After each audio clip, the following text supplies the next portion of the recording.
How's it going? I'm Aaron, and this is Seeking Media Productions giving you a video game review.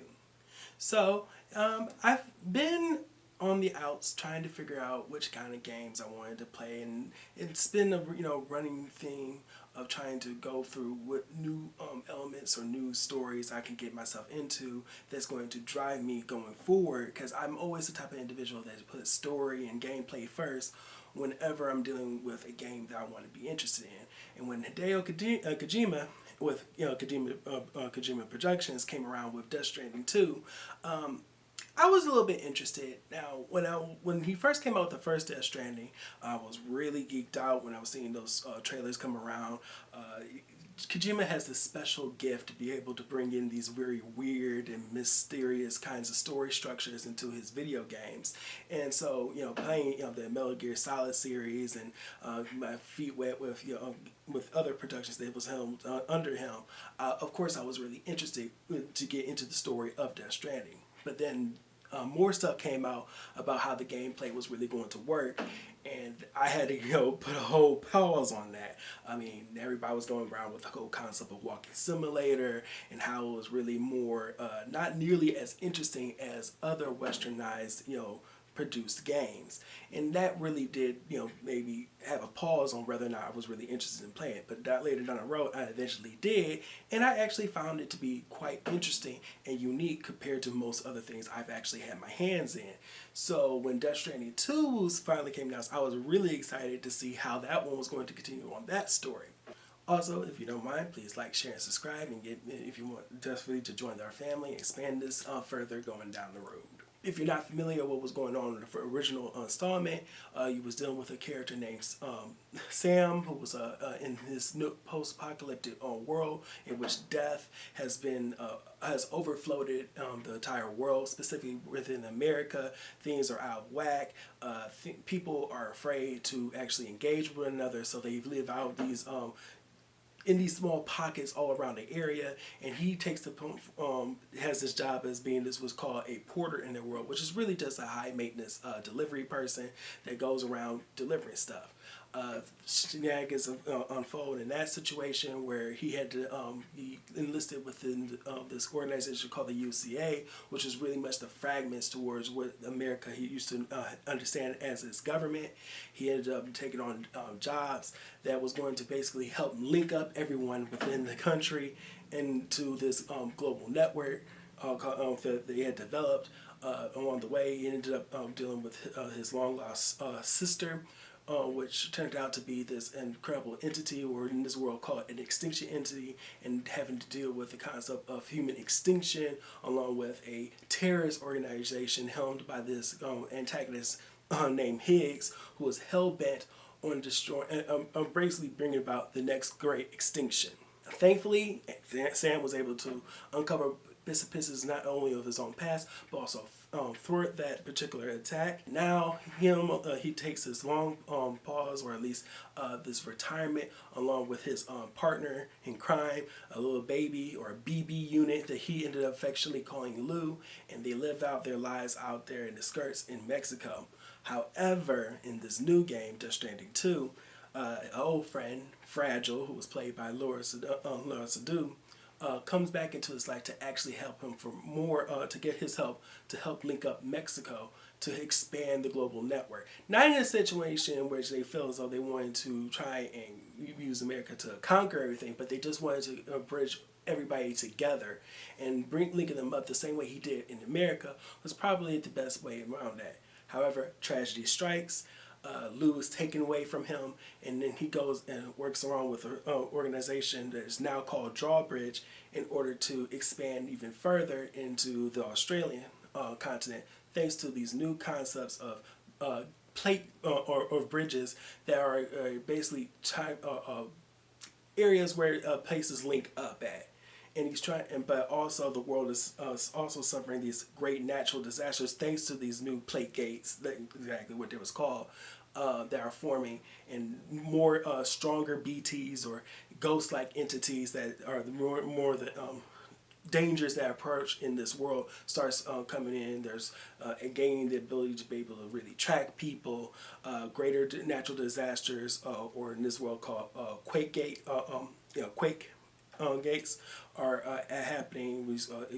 Great fires and sandstorms, and basically a whole bunch of other natural phenomena are threatening to really tear apart everything and leave everyone even more messed up as it originally was. Like the last game, I was really intrigued on the story path that was being given towards Sam. In this game, it felt even more personal because of the mere fact that we were dealing with him in this stage of his life where he became a father. Something that he didn't get the chance to experience in his first go round in the story, and that profound sense of loss that comes with that, due to developments that unfold. Sam's character, brought to life by Norman Reedus, in this particular outing felt even more engaging.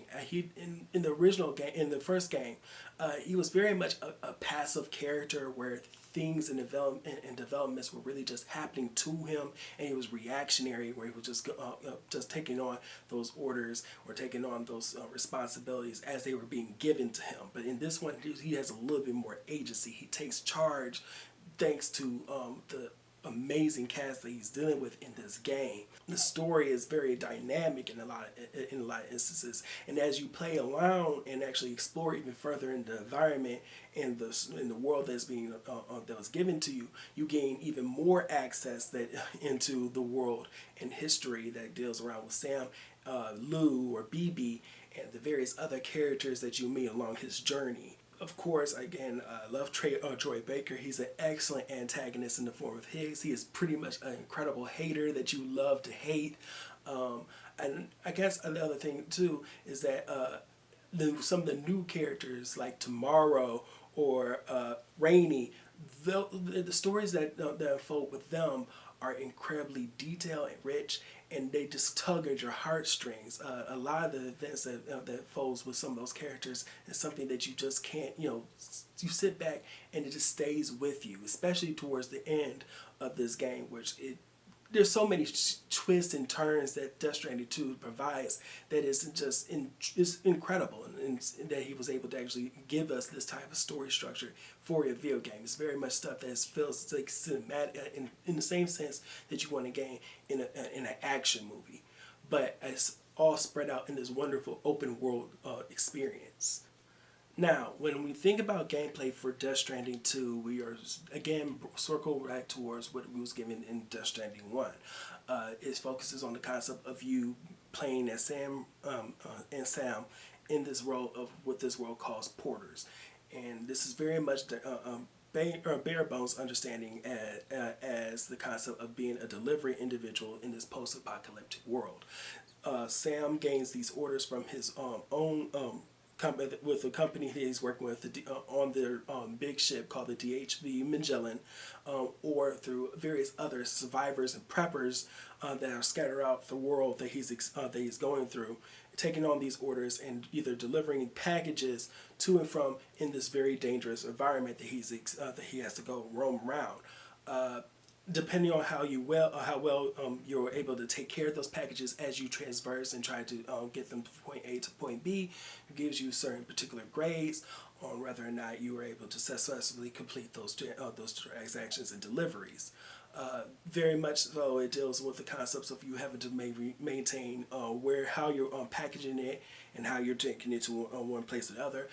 Day and night cycle basically have a huge effect on whether or not you're able to go through areas that are far more dangerous or a little bit more easier to transverse. Again, when it comes to taking care of those packages and taking care of your character, you have to deal with combat. Now, in the original game, combat really wasn't as finely tuned. You were basically various forms of firearms that you're able to utilize through different means, but this game doesn't really focus on the concept of really shooting to kill. It really focuses shooting to kill mostly because of the way that this game affects the concept of death. You can't just leave people behind that are dead, because they can easily create these experiences called void outs, where it destroys where huge explosions occur when you are interacting with the other side or the dead individuals, and that can really throw you a loop. So you have to focus on non-lethal combat mostly, and that deals with the various other either individuals that are trying these organizations that try to pockets of individuals who wants to try and engage you to try and steal your packages, or in this particular game dealing with a newer concept of more terrorist groups that are engaged to try and legit kill individuals without any real consequence of what is going to happen because of that. So in this game, they give you a little bit more expanded variety of different types of machine guns, handguns, and various other non-lethal or various other instances like bolo guns that you get in the other game, or sticky guns. But again, I feel as though one of the more interesting aspects they introduce in this game is a little bit more hands, or at least a little hands on the concept of hand-to-hand combat. If you take on certain particular missions, that increases your ability to be able to use that, as well as your ability to actually upgrade your arsenal depending on how well you are able to complete packages for different preppers survivors. If you do more instances on high successful deliveries, you'll gain even more better perks. There's a new skill tree in this particular game with the A pass system, and that basically opens up a world of various other upgrades that Sam has to his disposal, or basically small perks that helps increase your ability to exercise your ability to transverse or deliver packages. I feel as though when it comes also talk about transversal, like the previous game, you have access to different kinds of vehicles, but the customization in this game is even more vast than it was in the first game. Being able to customize different parts to your vehicles to help with from colors or non-lethal weaponry to help you engage different enemies, or just boost systems with batteries and whatnot. The other problem, but the other thing that goes into that, when you really look down at it, not just on the enemies that you come with human enemies, there are also these new enemy systems that deals with called ghost mechs, or robots basically, that are also out to get Sam on this journey. You also have the threat of these dead ghost-like entities, or BTs. In this game, they're a little bit more beefed up with a little bit more power, and of course you're getting even more serious threats down the line from that. I really did enjoy some of those the little interesting concepts that goes from this journey with dealing with those kinds of enemies, and I feel as though it was even more trickier though dealing with the weathering system. You have to deal with increased floods that will come out of nowhere when you go into certain higher elevated areas. You have to deal with the sand or the snowstorms or avalanches, and when you go into the more deserty areas, like in Australia, you're dealing with really on force gust winds or sandstorms in that regards, and it really does pushes the player to be able to have to think out where they're going to transverse or where they're going to go in order to complete their missions. Now, with the even though I do praise on a lot of the unique twists and turns that they were actually able to give into Stranding 2 as far as combat is concerned, one of my major gripes with this game though is when you introduce certain characters in this journey, like such as that of Tomorrow, who has these abilities, or Rainy, who has her various cool abilities. You're not able to really utilize them in the sense in the form of in combat. Very much in the same style that I was hoping for that Kojima introduced in certain other titles he made, looking towards really Metal Gear Solid 5, where you had characters like Diamond Dog or Quiet that help assist Snake in those games. I feel as though that would have been interesting elements that would have helped out in Death Stranding 2. Using those same concepts for those characters, you could have used that towards characters like Tomorrow or Fragile or even Rainy to help Sam on his journey and his combat experiences. I did enjoy some of the secret missions that would pop up here and there, so you really got to pay attention on where you're going on the map and where you're interacting with, because there's always something interesting if you do not pay attention to what you're doing. Now, with the presentation for Death Stranding 2, again, like Death Stranding 1, I was really taken away by the way the games look. The Decima engine in this game really highlights some of the very photolistic and beautiful imagery that you're able to see. I feel as though this game does an incredible job emphasizing the natural beauty and splendor that comes from areas in Mexico and in Australia. I think they beautifully rendered and realized those environments. I enjoy the futuristic angles that you get from a lot of the equipment and the world that you're experiencing with Sam. Of course, again, looking at the weathering system, it's probably some of the best weathering systems I've seen in a game. And night and day cycle, it is incredible to really see those the environments really come alive. The only thing I wish this game actually did, it was a little bit more emphasis on the concepts of different people and engagements. Also looking at the transversal system on the side of the DHV Magellan. I wish he was able to really explore that ship even more further and just a little bit more hands-on on being able to see all the different elements in that. But for the most part, again, this game looks gorgeous. The soundtrack that is developed for this game, and the integration of a lot of those cool things are really interesting. Especially the soundtrack in this game, more so from the last game. It's expanded and it's definitely in depth. Especially when you look at some of the artists that are put into here.